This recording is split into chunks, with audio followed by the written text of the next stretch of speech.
자유헌정TV 시청자 여러분 안녕하십니까? 자유헌정TV의 이원창입니다. 오늘은 언론인 세 분과 함께 20대 대통령 선거 누가 승리할 것인가에 대한 대담 프로를 마련했습니다. 많이 시청해 주시고 구독과 좋아요 눌러주시면 감사하겠습니다. 먼저 장석영 전 서울신문 논설위원이십니다. 도준호 전 조선일보 논설위원이십니다. 서옥식 전 연합뉴스 편집국장이십니다. 이 시대를 대변하는 석각 중 한 분이신 노재봉 전 서울대 교수는 다가오는 20대 대통령 선거는 역사적 의미가 있는 중차대한 선거라고 평가했습니다. 즉, 대한민국의 존재 이유가 유지될 것인가 아니면 소멸해 버릴 것인가를 결정짓는 분수령이 될 것이라는 뜻입니다. 이제 대한민국의 명운이 걸린 20대 대통령 선거가 45일 앞으로 다가왔습니다. 분노하지 않는 대중, 행동하지 않는 국민 앞에 하늘은 자유와 행복을 결코 내리지 않는다 했습니다. 윤석열, 이재명, 심상정, 안철수 후보 중에 어떤 후보가 대한민국을 바로 세울 후보인가? 국민의 현명한 선택이 요구되는 중요한 선거라 하겠습니다. 그러면 먼저 장안에 화제가 되고 있는 굿바이 이재명이라는 책자를 먼저 소개하면서 시작하겠습니다. 저는 교보문고에 2차례 들렸어야 이 책을 구할 수 있었습니다. 첫 번째 갔더니 책이 절판됐어요. 그래서 거기 직원들한테 부탁을 해서 책이 나오면 연락을 해달라고 해서 연락을 받고 책을 마침 구할 수 있었습니다. 근데 이 책을 구해서 보고 나서 느끼는 어떤 소감은 같은 형제끼리 이렇게 파멸을 시키기 위해서 이렇게 행할 수 있는 이 폐륜이라는 게 이렇게 잔인할 수 있느냐. 문자 폭탄, 한밤중에 전화, 형을 정신병원에 입원시키기 위한 끝없는 시도, 형수 박인복 씨에 대한 끝없는 전화, 이런 것들을 보면서 이게 과연 대통령 후보로서 할 수 있는 일인가, 이런 생각이 듭니다. 수신제가 치국평천하라는 게 우리 하나의 그 과정으로 설명이 되고 있는데, 이재명 후보는 내가 보니까 수신과 제가에도 이미 실패한 분입니다. 그런 분을 우리가 대통령으로 과연 어떻게 뽑아야 되느냐, 이런 생각을 해봐야 될 것 같습니다. 이 책 그 제목을 보면 장영화 변호사가 굿바이 이재명 이렇게 했습니다. 근데 부제가 아주 톡 쏘는 맛이 예사롭지 않습니다. 부제가 어떻게 되냐면 마스크의 표정을 감춘 그 실체를 벗긴다, 이렇게 되어 있습니다. 제목부터 야멸차게 썼습니다. 부제도 아주 예사롭지 않습니다. 이 책을 장영하 변호사가 쓴 동기가 있어요. 거기 보면은 우선 이재명이라는 사람은 자기 권력에 도움이 되고 또 무마할 수 있다면 무슨 일이든지 할 수 있는 사람이다, 이렇게 쓰고 있고요. 또 이재명이라는 사람은 문제가 이제 잘못된 게 부각이 되면은 물량공세로 덮어버리려고 한다. 그 다음에 또 내로남불 성향이 1등이다. 그래서 이로남불이라는 고유명사를 붙이고 싶을 정도다, 이런 얘기를 하면서 이 책에 쓴 동기를 거기에 설명을 하고 있습니다. 그런데 저도 이제 그 책 내용을 보면은, 이건 한 줌의 그 알량한 권력에 의해서 이 갈기갈기 찢겨진 그 천륜의 그 비극적인 현장, 그것을 보는 것 같았어요. 그래서 이거는 세상에 있을 수 없는 이 사람이라면 이렇게 할 수 없다 하는 생각이 들었고요.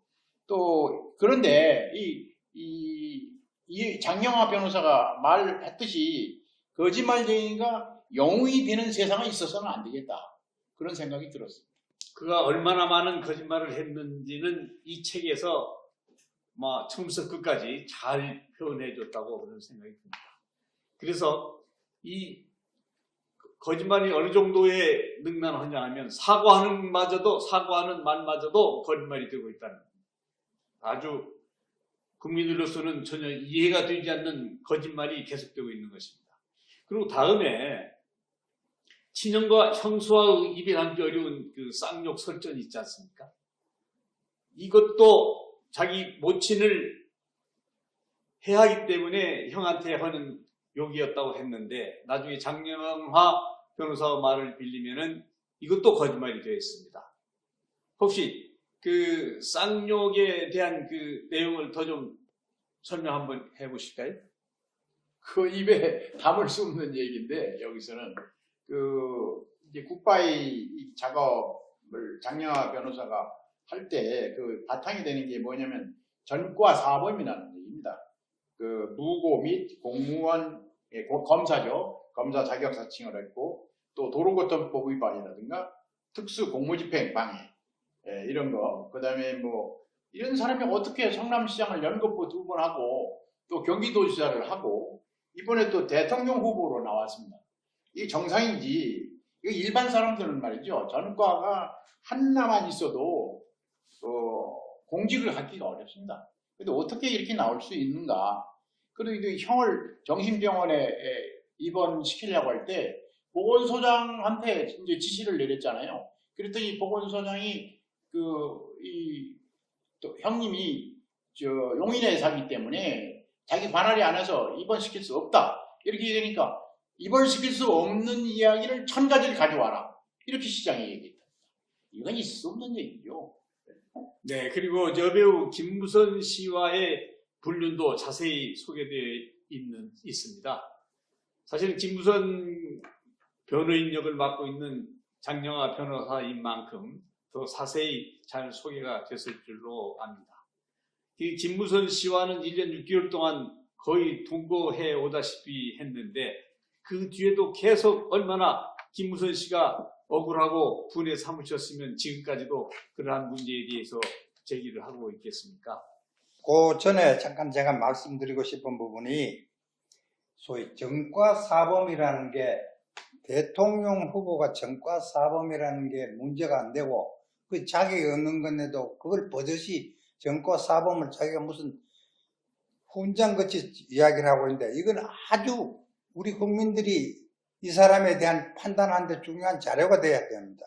우선 첫째, 그 전과사범 중에 이제 음주운전도 있지만은 검사를 사칭을 해가지고 당시 성남시장한테 협박을 하는 내용이 있어요. 물론 검사 사칭은 이재명 씨가 직접 했는 게 아니고 옆에 같이 PD에 있던 황모 PD한테 통해가지고 옆에서 바로 붙어서 호질하고 지시를 하고 이렇게 했어요. 이렇게 검사를 사칭한 사기 사건이에요. 두 번째는 뭐냐면 특수공무 집행방해라고 해서 자기가 주장하는 게 받아들이지 않으니까 성남시 시의원 3명을 폭행을 하고 또 시 직원도 폭행을 하고 이렇게 해서 문제가 돼가지고 벌금을 500만 원을 냈습니다.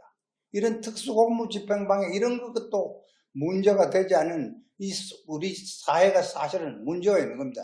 이런 사람들이 어떻게 대통령 후보로 나올 수 있는지 우리 국민들은 한번 생각을 해봐야 될 거라고 생각합니다.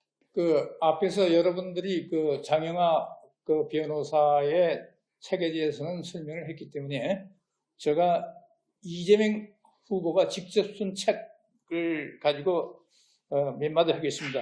책 이름은 이재명 대한민국을 혁명하라 입니다.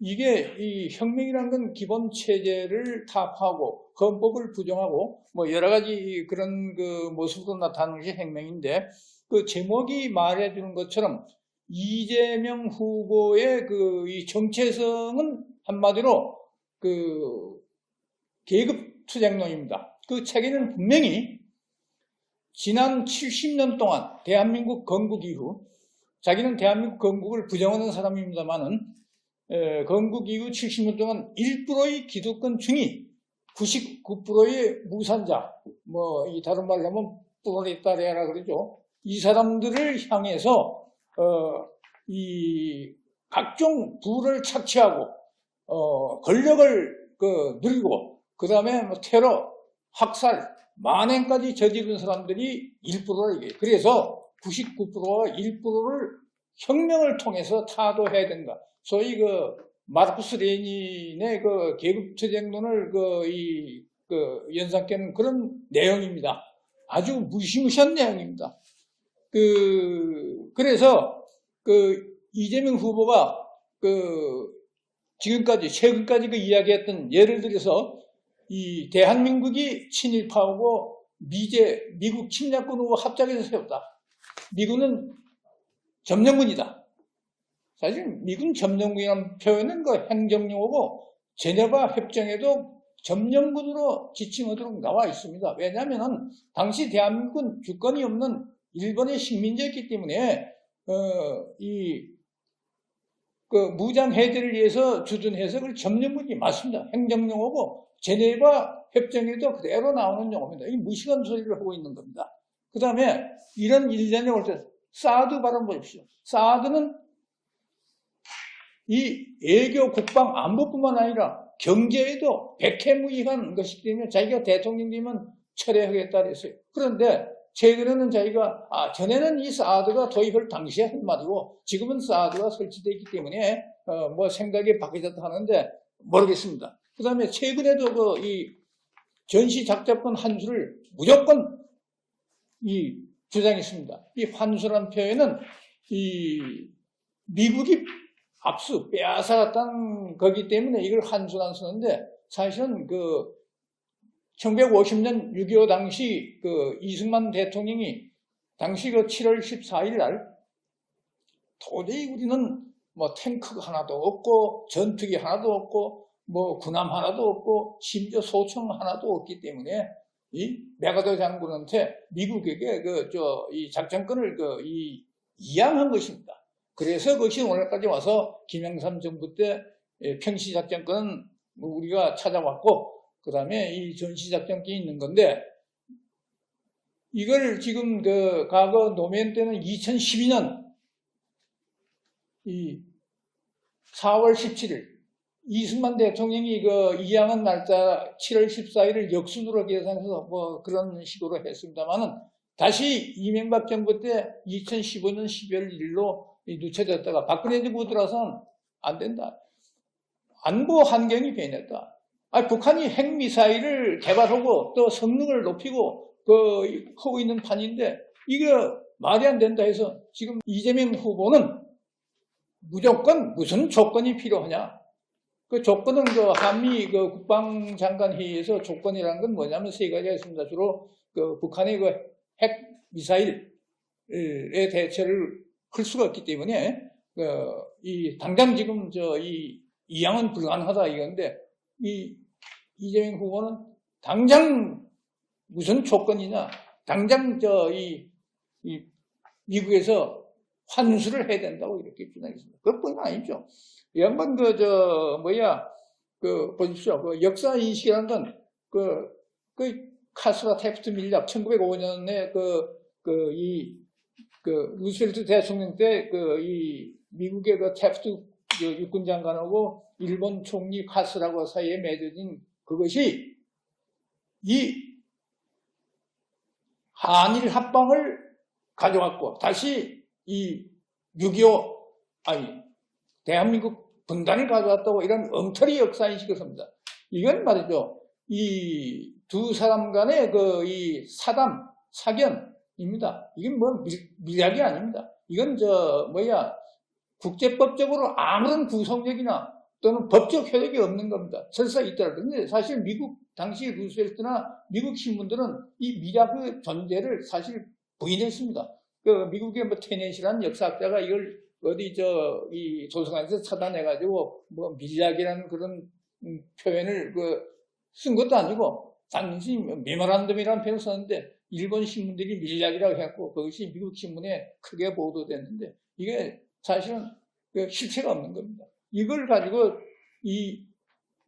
한일 합방이 됐고 남북 분단이 됐다 이런 역사 인식 아주 천안함에 대해서도 이 양반이 당시 이 성남시장이 있으면 성남시장이 상당히 바쁠 때 맨날 트위터하고 SNS에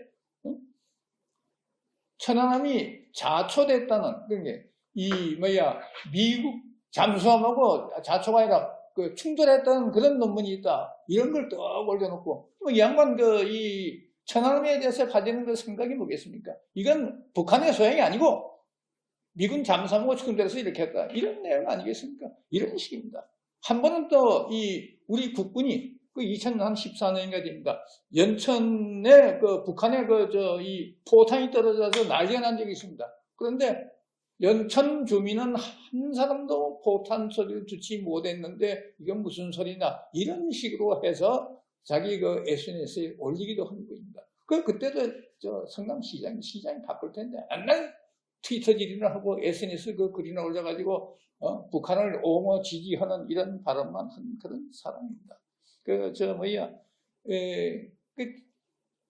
책을 보면은 그 양반의 그 정치성이 참 이 양반이 정말 대한민국을 이끌 대통령이 돼서는 안 되겠다는 생각이 아주 그대로 듭니다. 여러 군데 1%의 기득권 세력을 타도하기 위해서 90%가 단결해서 혁명을 해야 된다고 이 표현들이 여러 군데 나옵니다. 이 캠프에 어떤 사람들이 지금 들어있는지는 좀 다음에 기회 있으면 말씀드리겠습니다. 네, 다음은 미국으로 빠져들고 있는 대장동 사건을 다시 한번 점검해 보겠습니다. 관련자 3명이 연쇄적으로 우문의 죽음을 당했는데도 우선에 대한 수사는 전혀 이루어지지 않고 있습니다. 2월 6일이 정의상 캠프 비서실 부실장의 기소가 2월 6일인데 이 날짜를 넘기자고 하는 것인지 이 사건은 제대로 수사가 되지 않고 있습니다. 이 사건에 대해서 한번 점검해 보시죠. 예, 그 대장동 사건 수사, 이 성남 대장동 개발 특혜 의혹, 이 검찰 수사를 보면 말이죠. 지금도 그렇습니다. 아주 가관도 아닙니다. 이건 뭐 국민을 속이는 것도 어느 정도이지 아예 바보로 취급하고 있는 것이 아닌가 이렇게 생각이 들 정도입니다. 원래 검찰 수사는 당초 예상했던 대로 철저를 빼고 신속만 강조를 했어요. 그래서 처음에 김만배 씨를 구속영장을 청구했을 때 그게 기각이 됐습니다. 두 번째에서 이제 기소가 됐는데 그 후에 유동규 씨 구속도 그 성남시장 이재명 당시 시장이죠. 그때 자기가 그렇게 사장까지 시켜놓고 본부장까지 시켜놓고 나중에 경기도지사 하면서 이 사건이 불거졌을 때 전혀 모른다고 그랬어요. 어떻게 그럴 수가 있습니까? 그런데 그거는 그렇다 치고 우리 검찰이 수사를 그런 식으로 해서 어떻게 이게 조속 수사라는 또 비난, 봐주기 수사라는 비난 이거를 벗어날 수가 없죠. 원래 이 사건은 금융정보분석원에서 2021년도 자산관리회사 화천대유 이게 비정상적인 자금 흐름을 포착을 했어요. 그래가지고 용산경찰서인가 거기에 넘겼어요. 근데 경찰이 어물쩡해가 몇 개월을 흘린 겁니다. 그것이 이제 나중에 문제가 돼가지고 이게 된 건데 사실은요 이 사건을 보면서 막 미국의 옛날에 알 카포네 이게 대한민국에도 알 카포네가 있구나 이런 생각이 들 정도예요. 그런데 사실 미국 알 카포네도 수사관 한 명이서 이게 밝혀냈지 않습니까? 그렇듯이 우리나라 이 검찰도 이거 간단하게 수사할 수 있는데도 어물쩍하고 넘기다가 오늘날까지 온 겁니다. 대장동 사건의 핵심은 이재명 성남시장에 대한 수사를 하는 게 제일 핵심이에요. 왜냐하면 이재명 시장이 자기가 설계자라고 분명히 말씀을 했고 그럼 설계자에 대한 수사도 없이 이 사건을 넘어갈 수는 없는 겁니다. 그리고 또 자기 신복 중에 한 사람이 정진상 씨가 유동규가 검찰에 닥치기 전에 8차례나 직접 전화를 걸어서 그중 7차례는 정진상 씨가 유동규 씨한테 전화를 해가지고 했다는 겁니다. 그렇기 때문에 이 사건은 이 대장동 사건은 이재명 시장에 대한 혐의 이거를 검찰이 철저히 조사를 해야 되는데 이 검찰이 지금 하질 않고 있기 때문에 대장동 사건은 완전히 지금 용두사미로 끝날 가능성이 굉장히 많아졌습니다. 이거를 많은 사람들이 이걸 수사를 제대로 하도록 촉구할 필요가 있다고 생각합니다. 맞습니다. 이 우선에 대해서 김문기 성남 도계공 개발 1처장이 유서에 남긴 내용만 수사를 해도 우선이 누군가는 바로 밝혀질 수가 있습니다. 이 환수조치 조항을 삭제해서는 안 된다 서너 차례 상부에다가 보고를 했는데도 불구하고 조항은 빠지고 이익은 엉뚱한 민간업자한테 돌아가지 않습니까? 이 삭제를 시킨 장본인에 대한 수사만 해도 우선이 바로 누구인가가 밝혀질 텐데 검찰이 수사를 미루고 있고 또 제대로 하지 않고 있다는 그 산 증거가 이렇게 되겠습니다. 설령 그 검찰이 말이죠. 어떤 결과를 내놓는다 하더라도 국민들이 믿겠습니까? 이 사건은요. 특검으로 가야 됩니다. 지금도 늦지 않았습니다. 특검으로 가야 돼. 이 사건이 밝혀집니다. 뭐 특검 시간이 많이 걸린다는 것은 물론 사실이죠. 그러나 이걸 상설특검법도 있고 하니까 지금이라도 여야가 합의를 해서 특검으로 가야 됩니다. 그래서 전부 밝혀내야 됩니다. 네. 또한 그 이병철 그 변호사업을 하던 분들의 그 사인도 이 사건과 함께 진실이 규명돼야 된다고 이렇게 생각이 듭니다. 다음은 우리 중앙선관위 직원들의 반발로 사퇴한 조혜주 상임위원 건 한번 점검 한번 해보겠습니다. 그 전에 또 한 말씀 내가 드리겠습니다. 이 대장동 사건에서 이 검찰이 수사를 제대로 안 하는 것도 문제고 또 특검도 안 하는 것도 문제지만 언론도 굉장히 문제가 있다고 생각합니다. 언론의 사명이라는 게 원래 정론직필입니다. 옳은 건 옳은 대로 이야기하고 그런 거는 그런 대로 이야기해서 바로 서는 게 정론직필인데 이상하게 어떻게 우리 사회는 이제는 언론도 진영 논리에 갇혀가지고 자기 진영이 아니면 제대로 쓰지도 않고 촉구도 하지도 않고 이런 거를 반복되어 왔습니다. 그러다 보니까 대장동 사건은 지금 완전히 언론이 일부에서는 완전히 그냥 지나가 버린 거고 한쪽에만 이렇게 이야기하고 있는데 이거는 언론의 기본 사명을 완전히 망각한 겁니다. 언론이라는 게 진보든 보수든 정론을 쓰고 직필을 하는 게 언론인데 그렇게 안 됐다는 우리 현실이 굉장히 안타깝습니다. 네, 거기서 제가 빠뜨린 게 있는데 이 지금 그 화천대유의 김만배 씨라는 분이 뭡니까 이 경기지사로 있을 때 그 이재명 후보가 공직선거법 위반 사건으로 대법원에서 무죄 판결을 받은 게 있어요. 그때 이제 지금 이제 그 문제 때문에 소위 재판 거래가 아니었는가 하는 그 의혹이 점점 확산되고 있는 상황입니다.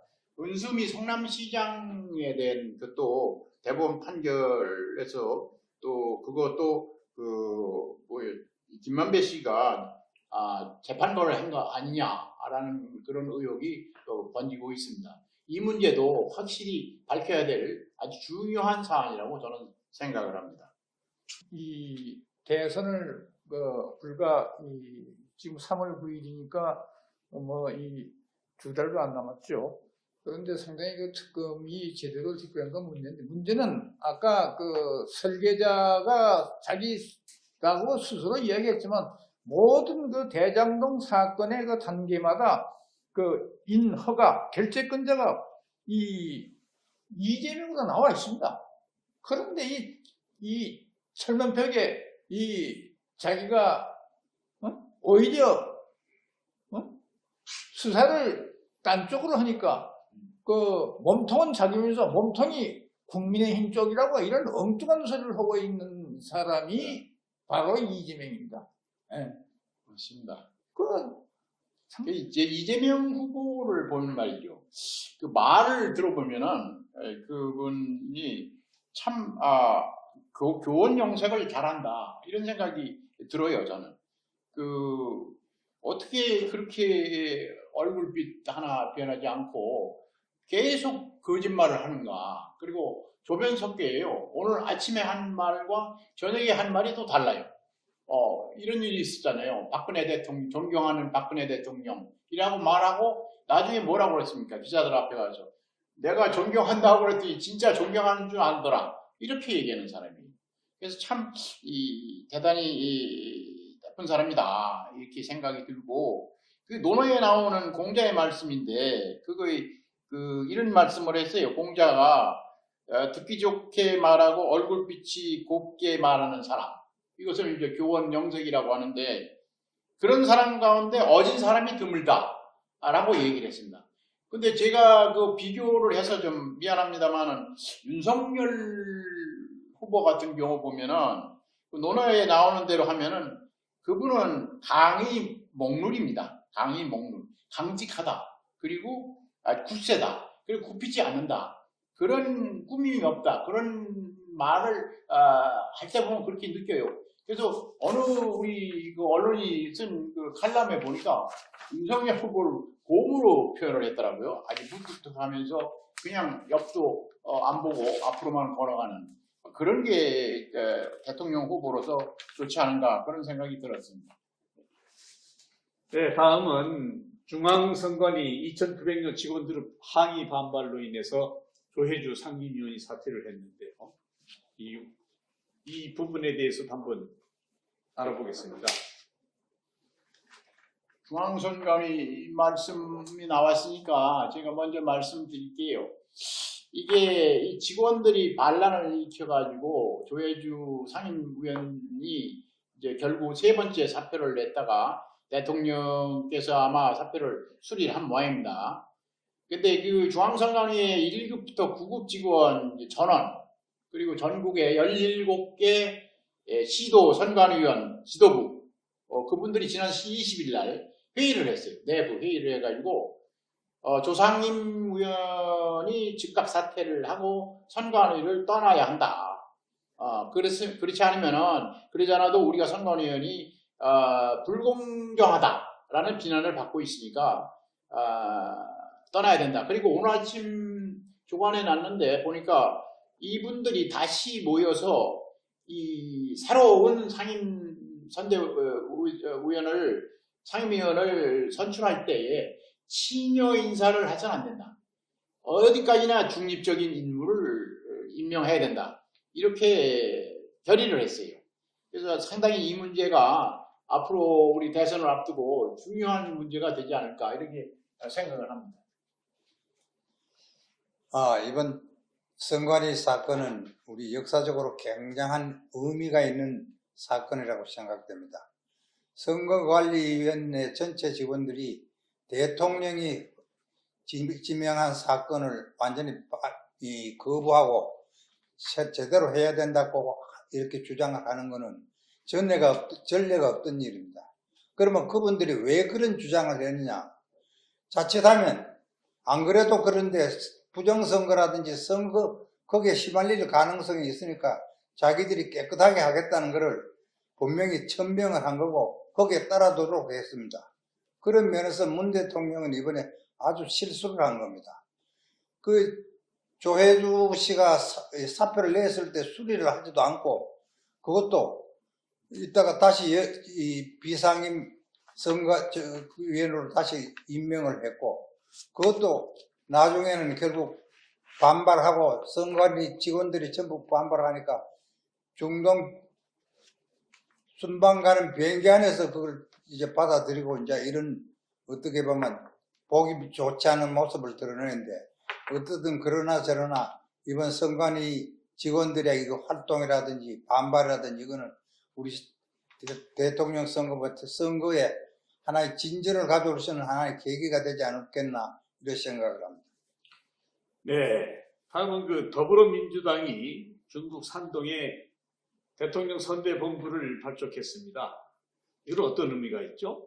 벌써 대선 부정선거 준비하고 있는 게 아닌가 이렇게 의혹을 받게 되겠죠. 그 선관위가 왜 중국에 만듭니까? 이상하지 않아요?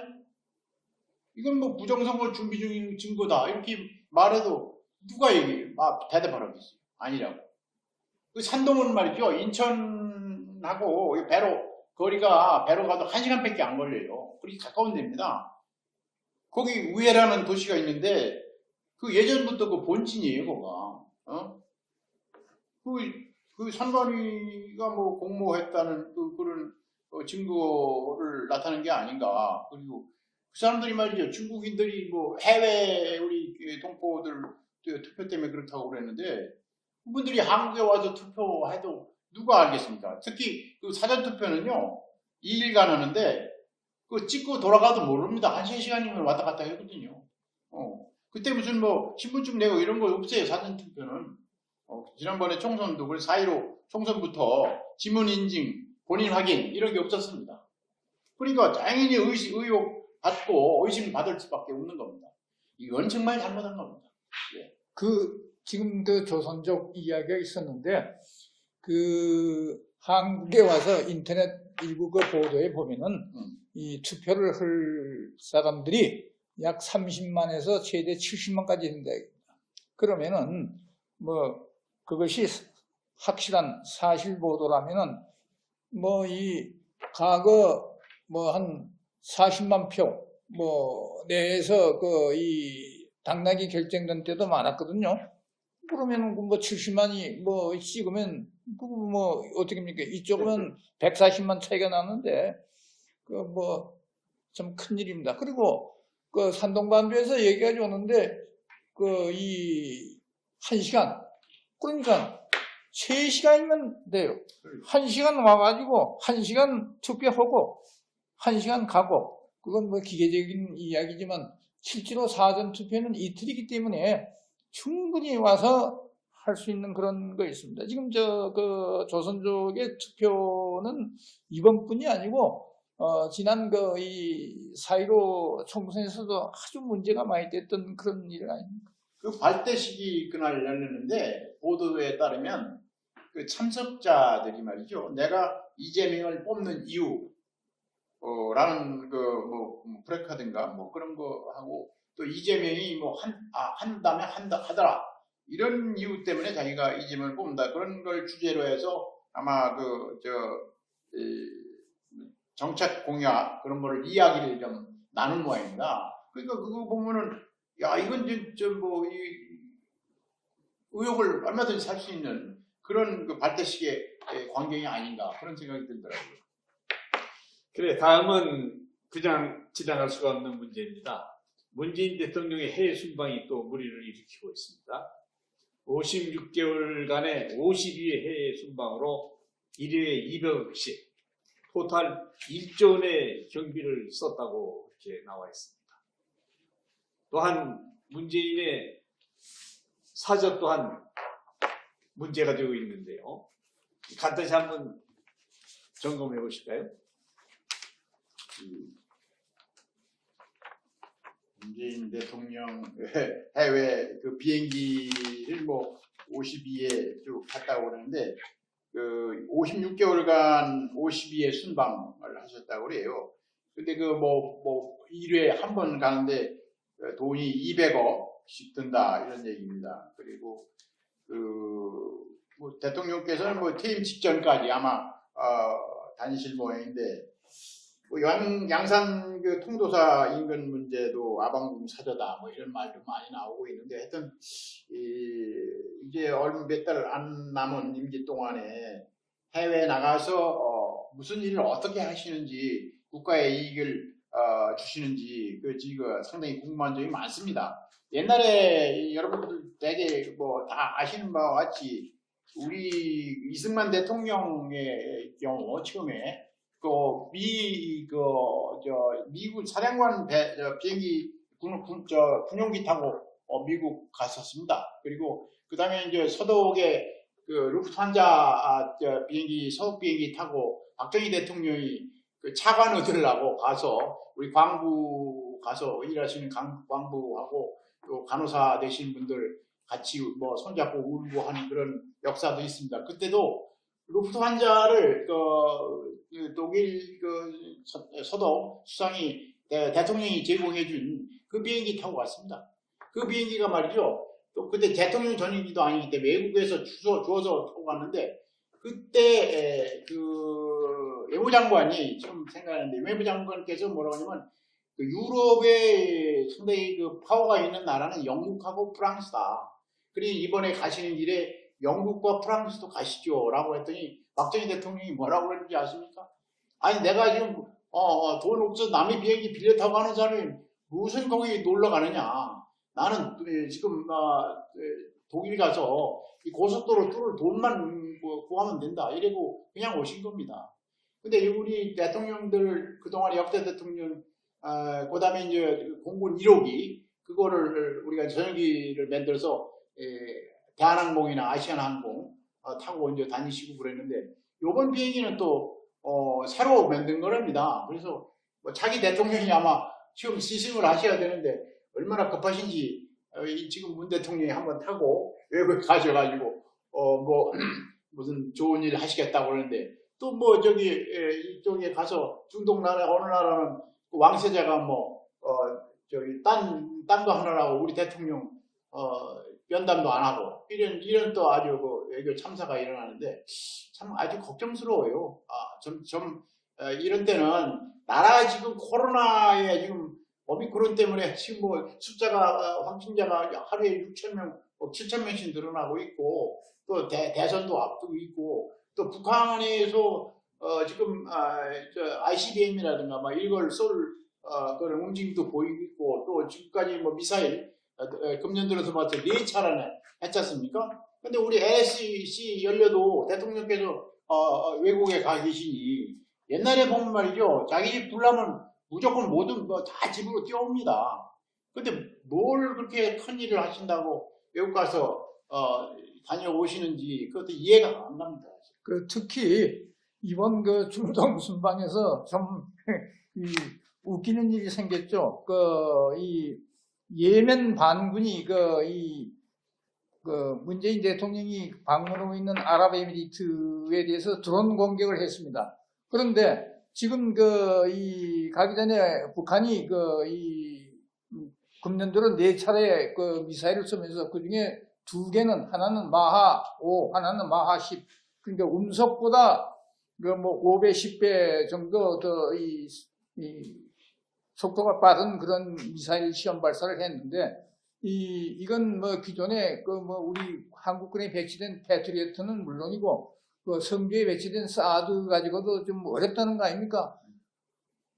그런데 이 판국에 북한의 미사일 발사에 대해서는 아무 소리 못하고 오히려 미국은 미사일 발사에 대해서 이 도발 미안합니다. 영어로 말하면 프로보케이션이라는 표현을 썼고 그 다음에 그보다 더 넘어선 이 공격, 어택이라는 용어를 써서 북한을 비판했는데 우리 청와대나 더불어민주당 기껏 내는 것이 유감이다. 얼마나 근데 이 도발이라는 말을 못 쓴 건 작년에 김여정이가 네. 도발이란 말 쓰지 말라고 경고를 했습니다. 정부에 대해서. 완전히 이 김여정이 하명받고 도발이라는 용어도 못 쓰고 그냥 유감이다. 근데 중동 가서는 뭐라 그랬습니까? 이 예멘 반군의 아랍에미리트 등 일부 중동 국가는 공격을 단호히 규탄한다고 앞뒤가 맞지 않는 이런 한심한 작태를 보인 것이 문재인 대통령의 반응이었습니다. 네. 해외 순방뿐 아니고 이런 북한의 도발이라든지 여러 가지 사정이 있는데도 문 대통령의 지금 관심은 종전선언, 이건 미국도 동의를 하지 않고 북한도 동의를 하지 않은 종전선언이 무슨 평화의 마패인 줄 그치 자꾸 이렇게 주장을 하고 있는데 종전선언은 시대에 맞지 않습니다. 북한이 폐기를 하지 않은 상황에서 종전선언을 하면 어떡하겠다는 거죠. 그래서 현실 인식뿐 아니고 대북 인식에서도 문 대통령은 아주 잘못되어 있는 그런 시각을 갖고 있습니다. 네. 역대 대통령 선거에서는 사신여의 갖춘 그 시점에 여론조사가 큰 의미가 있는 것으로 나타나고 있습니다. 오늘 현재 각 후보들의 여론조사 지지율은 어떻게 나와 있습니까? 지금 들쑥날쑥 하는데 뭐 오락내리락 하는 것 같아요. 근데 결과적으로 뭐 현재 지난번 전주에 갤럽인가요? 거기서 조사한 거 보면은 윤석열 후보가 뒤져 있다가 다시 오차범위내에서 앞서는 걸로 그렇게 나타나 있습니다. 이재명 후보 캠프 이야기를 좀 하겠습니다. 이재명 후보 외곽 조직으로 민주광장이라는 게 있는데 여기에 한 15,000여 명의 뭐 각계 이 인사들이 포함되어 있습니다. 대표적인 인물로는 조선 이 노동당 중부당 사건 총책 황인호라는 사람이, 이 사람은 국가보안법 위반 간첩 혐의로 구속돼 가지고 결국 사면된 사람인데, 이 사람이 사실상 민주광장의 자장을 맡고 있고, 또 북한을 5번이나 방문하고 김일성을 7번이나 만나가지고 돈도 한 25만 불 정도 받고, 김일성에게 소위 좌파들의 이 주제가 임을위한 행진곡, 이것을 개사해가지고 바쳤다는 소설가 황석영 씨도 캠프에 소속되어 있습니다.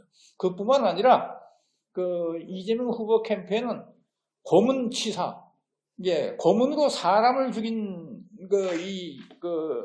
한총련과 남총련 간부 2명이 또 들어가 있습니다. 또 다른 한총련 의장을 지낸 사람도 한 2명 더 들어가 있습니다. 이 대표적인 사람이 이 정의찬이라고, 이 양반은 지금 이재명 선거대책위원회 이 조직본부 팀장인데, 이 친구는 남총련이라고, 한총련의 전라남도 지역의 조직을 남총련이라고 합니다. 남총련 의장이 있을 때 프락치 행세를 했다면서 한 시민을, 사실은 전문학교 학생입니다. 송원 전문학교라고, 이종근이라는 사람을 자기 사무실로 끌고 들어가서 물고문을 시키고 각종 강목으로 두들겨서 이 사람을 죽게 만들었습니다. 고문으로 해서. 이 사람이 바로 정의찬인데, 이 정의찬이가 지금 선거대책위원회 조직본부팀장으로 있습니다. 또 한 사람이 있습니다.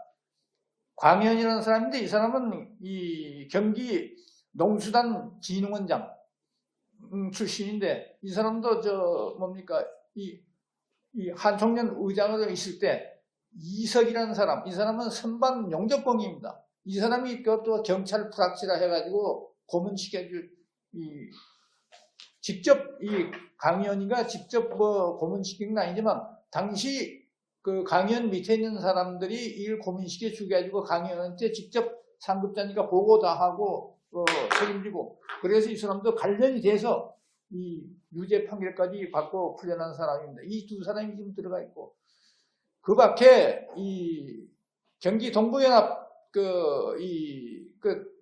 헌재에서 이적단체 판결을 받고 정당 해산까지 받았던 이 옛날 통합진보당의 이 주축인 경기 동부연합 출신의 이석기 잔류파들이 지금 이재명 후보 캠프에 들어가 있고, 그 다음에 국제 마피아, 조폭, 이런 사람들이 많이 들어가 있습니다. 이게 이재명 캠프의 이 실상입니다. 네, 이재명 후보 자격을 취소해야 된다라는 당원들이 많아진 것 같아요. 이 신문에 이미 보도가 일부 됐습니다만은 민주당원 4,369명이 후보 자격 취소 가처분 신청을 냈어요. 대선 후보 자격이 없다 이래가지고 냈고, 또 이제 돌아선 민주당원 한 300여명이 이미 국민의힘에 입당 원서를 냈다 이렇게 보도가 됐습니다. 그와 같이 민주당이 상당히 아주 어려운 지경에 놓여 있고, 또 한 가지는 이제 지금 문제는 국민의힘당의 윤석열 후보하고 국민의당의 안철수 후보의 단일화 문제가 앞으로 남아 있습니다. 근데 단일화 문제를 우리가 생각할 때에 이번 3부 대선을 일부 사람들은 게임 정도로 이렇게 보는데 그게 게임이 아니고 전쟁입니다. 전쟁. 어떻게 이게 자유민주주의 국가를 지키느냐, 안 그러면 이 사회주의 국가로 가느냐, 이런 아주 중차대한 기로에 섰기 때문에 반드시 윤석열 후보와 안철수 후보는 단일화를 해야 됩니다. 그래서 그걸 방해를 하면 절대 안 되고요.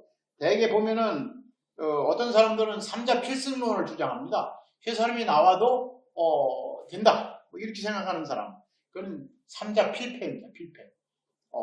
그 두 사람이 야당인데 그 사람이 이 여당 이롭게 할 수 있어서는 아니 되겠죠. 그 다음에 이제 윤석열 대망론이 있어요. 윤석열 단일화 안 해도 뭐 분명히 뭐 여당을 이길 수 있다. 그런데 그렇지 않습니다. 물론 뭐 여당보다 한 10 내지 15% 정도 앞서 있다면 또 모르겠습니다만 현재는 안 그렇거든요. 이게 살얼판 걷는 것 같습니다. 그래서 두 번째 그 문제도 맞지 않는 얘기고요. 또 어떤 때는 마지막에는 안철수 대망론이 있어요. 그래서 3자가 이제 이렇게 나갔을 때는 우리 윤석열 후보가 이기는 걸로 돼 있지만 안철수 후보는 뭐 12%밖에 안 되는데 두 분이 말이죠. 윤석열 후보하고 안철수 후보가 겨뤘을 때, 또 여론조사를 했을 때 안철수 후보가 더 앞선 경우가 나왔어요. 그랬더니 안철수 후보가 나가도 된다 이렇게 얘기를 하고 있는데 그건 상당히 경계해야 될 사항이 아닌가 이렇게 봅니다. 그래서 우리가 반드시 이겨야 되겠지만은 뭐 이거는 전쟁입니다. 전쟁. 그러니까 게임이 아닙니다. 그걸 분명히 강조하고 싶고요. 윤 후보는 국민의힘에서는 더 아주 그 국민들의 피부에 닿는 공약을 제시를 해서 그 국민들의 지지를 지금보다도 더 많이 얻으면은 또 안철수 후보와 단일화도 더 쉽게 되지 않나 이렇게 생각이 됩니다. 네.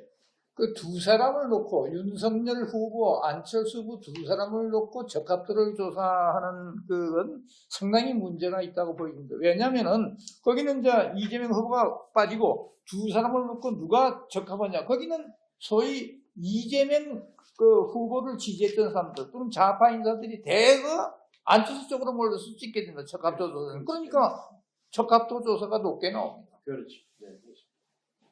예, 하나 덧붙일 것은 이제 제 경우는 지난 97년부터 25년 동안 대통령 선거에 관여를 해 왔습니다.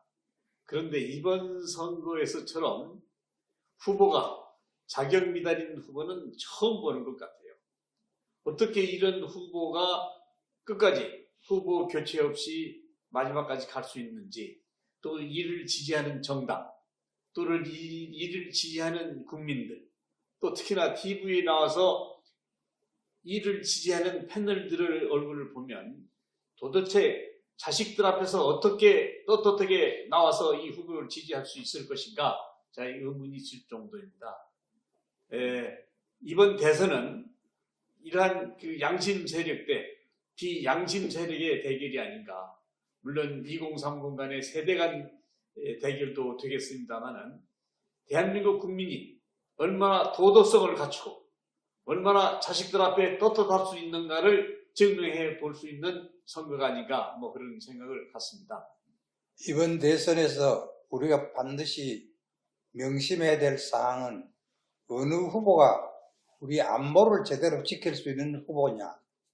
안보라는 건 바로 나라의 목숨과 같은 그런 건데 그 안보를 제대로 할 사람이 누구냐. 또 한 가지는 뭐냐면 우리의 기본 원칙인 시장 경제를 제대로 할 분이 누구냐. 이 기준에서 판단해야 된다고 생각을 합니다. 그런데 지금 안보 문제에 있어서 예를 들어서 북한이 미사일을 발사할 조짐이 있으면 선제 타격을 해야 된다는 윤석열 후보의 이야기에 대해서 이 여당 이재명 후보 측 쪽에서는 그럼 전쟁을 하자는 거냐? 그건 전쟁을 하자는 이야기가 아니고 자위권을 행사하는 겁니다. 근데 북한이 미사일을 쏘더라도 자위권을 행사하지 않겠다는 게 대통령 후보가 할 이야기입니까? 또 한 가지 시장 경제 문제만 하더라도 문재인 정부가 가장 실패한 것 중에 하나가 뭐냐면 부동산 정책입니다. 근데 이 부동산 정책이 왜 실패했냐? 물론 수요와 공급을 맞추지 않은 것도 있지만 부동산 정책을 이념으로 풀라고 했기 때문에 가진 자에 대해서 일종의 벌금을 물리고 세금 폭탄을 물리고 하는 이런 식의 그것 때문에 윤석열 후보는 분명히 천명했듯이 자유시장 경제를 경제 원칙에 따라서 하겠다고 이미 선명을 했기 때문에 우리 많은 국민들은 이 부분에 대해서 깊이 생각을 해야 될 거라고 생각합니다. 그 네. 부동산 정책과 관련해서 하나 더 말씀드리자면 원래 이 이재명 후보는 250만 호를 짓고 자기 임기 중에 그리고 그 중에 100만 호를 그 기본주택으로 하겠다. 자기 그 기본 시리즈가 기본 소득, 기본 주택, 기본 금융 뭐 이겁니다. 그런데 어제 갑자기 그걸 변경했어요. 해서 61만 호를 더 추가해서 311만 호를 짓는데 그 중에 107만 호가 서울에 짓는다는 겁니다. 그런데 지금 그 부동산 그 전문가 그 대학 교수들 그 이야기 들으면 거의 한결같이 서울에 지금 350만 호 주택이 있습니다. 그런데 서울에 107만 호를 더 짓는다. 질 땅이 없다는 겁니다. 이건 사실상 불가능하다는 겁니다. 이런 엉터리 같은 공약을 지금 내놓고 있고, 이재명 후보 공약이 이것뿐이 아닙니다.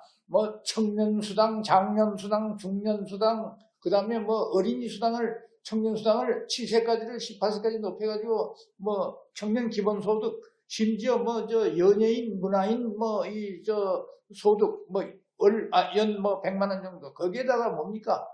이 탈모 치료제 의료보험 적용, 모발 이식비, 그 다음에 가발비까지 지원한다. 심지어, 그밖에 많습니다. 이런 거 하면 말이죠. 이 나라가 거들납니다. 이게 실현 가능성이 없고, 경제적 득실도 없습니다. 나라가 이게 망하는 길만 나오죠. 이런 후보가 대통령이 되겠습니다. 네, 오랜 시간 수고 많으셨습니다. 감사합니다.